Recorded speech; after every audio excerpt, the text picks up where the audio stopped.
like to introduce Candy Neville, who's a peace candidate, running on the Democratic ticket, however, and we did want to come and welcome her and let her speak as our part of as our process of showing candidates from other parties how green the pastures are, as it were, if they should so decide to take advantage of that. So please welcome Candy Neville. Hi there. Thank you for calling me Candy. Sick by Amanda Webb. I am a Democrat. I'm not part of the inner circle. The inner circle, the PowerPoints, picked who they wanted to run for U.S. Senate well over a year ago.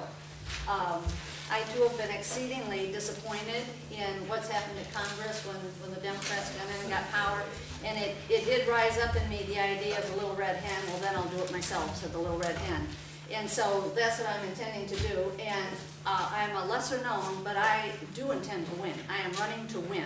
When I was in Pendleton, doing my first debate, I ended up being on OPB and getting some positive feedback, keep your eye on Candy Neville, things like that. I am very happy to be in a room with this party. My sister's a member of this party. I understand where this comes from. And I think there's a lot of people, and I think where my support comes from, it's actually with the fed up and disenfranchised multitude of Democrats. And I'm hoping, I see them out actually hidden in the bushes almost, going, don't even talk to me about politics, I'm sick about it, nothing's going to change, blah, blah, blah, blah, blah. And I'm wondering, how do I get the broom to chase them out of there and say, at least listen, nothing's going to change if you hide in the bushes, please come out. If you have friends who are Democrats, perhaps you could ask them to check out my website and check me out and look to me. Candy, what race are you in? What race? I am running for U.S. Senate against, I want to go against Gordon Smith. Right now I'm going against Merkley and Novick, two very fine men, and David Florera is a fine man. I haven't met the other ones either. I want to quickly, because how am I going to tell you in 5 minutes who I am? But I will tell you one thing. I came out to Oregon 30 years ago for the scenery, so you can put me down right there as an environmentalist. And I have all kinds of ideas on that, which I hope to post later on my website. But I want to even address the idea with the war and what you were bringing out. How do we get out of there? One of the things that occurred to me, I went researching it as he did also. There's different ideas put out there. One I did find on the website actually was by a Congresswoman, Woolley, from California, and she had this very intricate, long, many pages of how to take care of the medical needs of even the Iraqis and the infrastructure of the Iraqis and the soldiers here and on and on. And it was very good. And I said to myself, why doesn't anybody even know about this? And it's because it's not promoted, it's not mentioned. And one of the things, if I get elected to the Senate, it will be promoted, it will be mentioned, and I don't care if it's a better plan than Congressman Woolley's, I don't care whose plan it is. It will be promoted and it will be mentioned. It will be known. It will be a common phrase.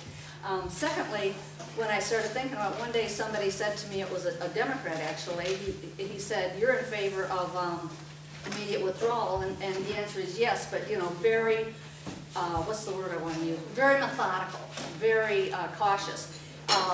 And he said, how? And I said, well, I don't know. So I went home and thought about it, and I came up with a how, and it's something very similar to what we do right now to keep the war going. And the how is what we do. I worked one summer in craft foods, and it was ongoing 24 hours a day, and the shifts would come in and actually very peacefully replace each other, go home, show up for the next time. And I started thinking that in Iraq, actually in many ways, I see our soldiers being treated with the same sort of disrespect that we treat the illegal immigrants. We have them doing the work, but they certainly don't want to do, and who can blame them?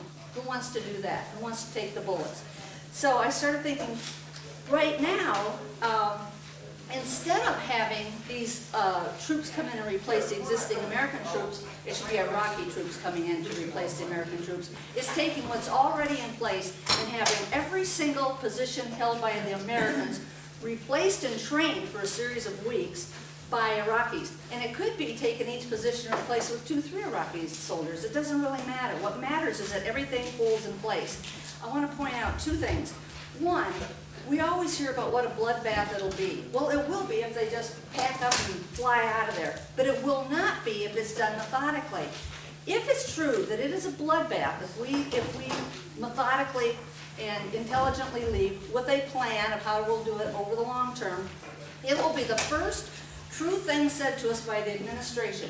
I have not heard one true thing about this war before it started, during it, or now. I do not believe it is true that there will be more bloodshed. I believe there will be less, and let me give you an example from our own country. Picture the Civil War, North against the South, okay? Now picture a Greek standing there, eyeing the cotton, and saying they've come to help. The North or the South is never, ever going to go along with what the Greek or Frenchman or whatever outer person from another country is trying to tell us how to resolve things in our own country. One, they don't understand. Two, it's none of their business. So once he leaves, actually our own Civil War would do better, not worse, without them being there. It's the same with us. If we leave everything just as it is now, if we have that everything set in place and we methodically leave, I believe there's less bloodshed, and I believe we're on to a new day. Secondly, there are so many people, I think, how do I get past what I've learned in my campaign? Apathy, and I guess you replace that with hope. And a second thing is people are afraid, and so they have this idea, oh yeah, we got to stay there, for their own good. Oh, I'm so scared. Well, listen, if you're really scared, and I know this crowd isn't, but for those who are, I want people to clearly understand you are in more danger with your defenders being halfway across the globe than you are if we bring back our troops, and if you're afraid, we have them trained, ready, here at home, while they're actually living and are ready to do things if there's a catastrophe or things like that. You are the one who said you feel excited about 2008. So do I. We have all the potential in the world. During this election, what I've noticed, watching people, not the Green Party, because actually you are the unbowed young cow. You're the bothering to step out of the train of thought that that's put upon us. But people love to watch the candidates tap dance right now. It's like, okay, let's see a tap dance. It's their one little moment of power.